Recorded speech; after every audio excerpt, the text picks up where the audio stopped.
সংসদ নির্বাচন, সমস্ত নির্বাচনে এমনকি যে কোনো সামাজিক সংগঠনের নির্বাচনও দিনের ভোট রাতে দিয়ে সম্পন্ন করেছে।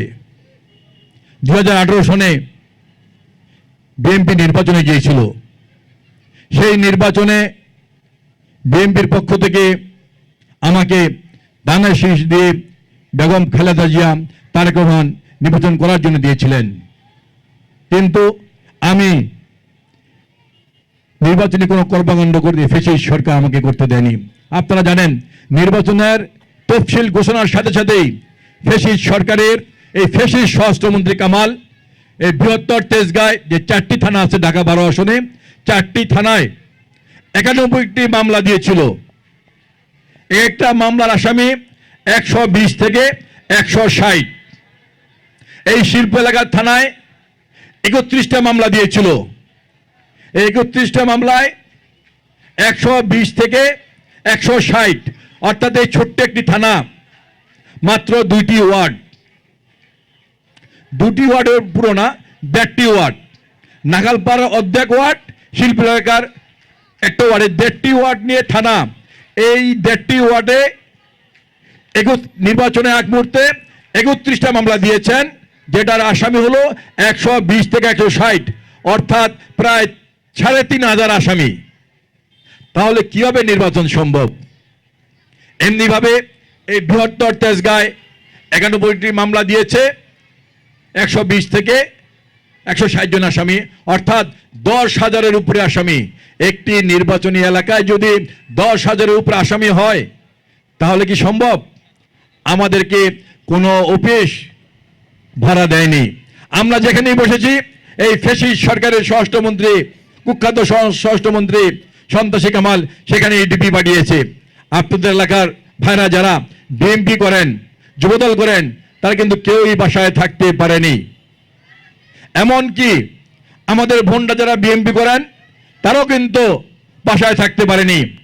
আপনারা জানেন বাবলি এলাকায় আমাদের ধানের শীষের লিফলেট বিলি করতে গিয়ে আমাদের বোনদেরকে কিন্তু কান ধরে উঠে এসে বসিয়েছে, থুতু ফেলিয়ে চাটিয়েছে, এমন ন্যাক্কারজনক ঘটনা স্বাধীনতার পরে আমরা কখনো দেখিনি। তেজগাঁ থানায় আমাদের মহিলা কর্মীদেরকে লিফলেট বিলি করতে গিয়েছিল, সেখানে আমাদের বোনদেরকে বাঁশ দিয়ে মেরেছে। হাতের জিলে আমাদের মহিলা বোনদেরকে আটকিয়ে তাদেরকে লাঞ্ছিত করেছে, গ্রেপ্তার করে নিয়ে গিয়েছিল। এত অত্যাচার নির্যাতনের করেও আমরা কিন্তু রাজপথে ছিলাম। এই এলাকায় কুখ্যাত স্বরাষ্ট্রমন্ত্রী মানে প্রতিটা পুলিশের সিপাহী ছিল সেদিন স্বরাষ্ট্রমন্ত্রী। তারপরও কিন্তু বিএনপির প্রতিটা নেতাকর্মী আপ্রাণ চেষ্টা করেছে। তারপর আমরা রাতে ভোট দিয়ে তারপর দিন রেজাল্ট ঘোষণা করা হয়েছে। আমরা দেখেছি সকাল 1 ঘন্টা মোটামুটি কিছু নির্বাচন হয়েছিল। সেই নির্বাচনে এই তেজগাঁর মানুষ ধানের শীষকে প্রায় 48,000 ভোট দিয়েছিল। আর পুরাতন যদি নির্বাচন হতো তাহলে কি হতো আল্লাহ জানেন, আমরা বলতে পারবো না। সারা বাংলাদেশেই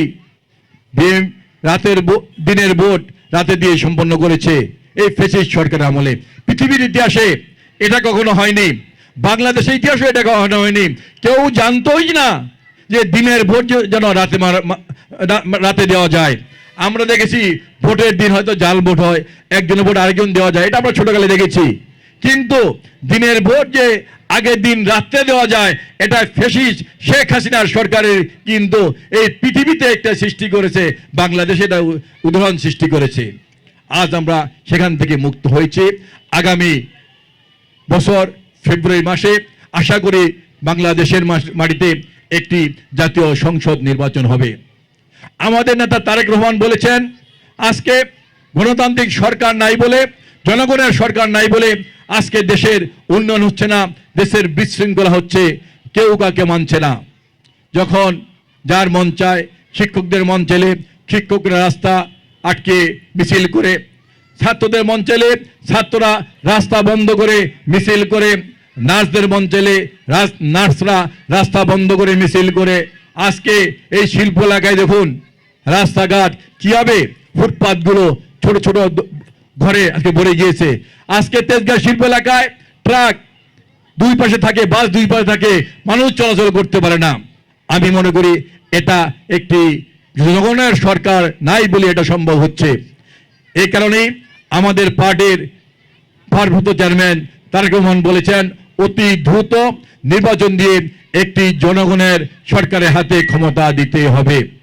বাংলাদেশের মানুষ যাকে ভোট দিবে তারাই সরকার গঠন করবে। আর যদি বিএনপিকে ক্ষমতায় দেয়, জনগণ ভোট দেয়, তাহলে বিএনপি বাংলাদেশের জনগণের সেবা করার জন্য সরকার গঠন করবে, মানুষের সেবা করবে। আজকে দেখেন সেই নির্বাচনকে নিয়ে আজকে নতুন করে ষড়যন্ত্র চলছে। যারা স্বাধীনতার সময় থেকে ষড়যন্ত্র করেছিল তারাই আজকে ষড়যন্ত্র করছে।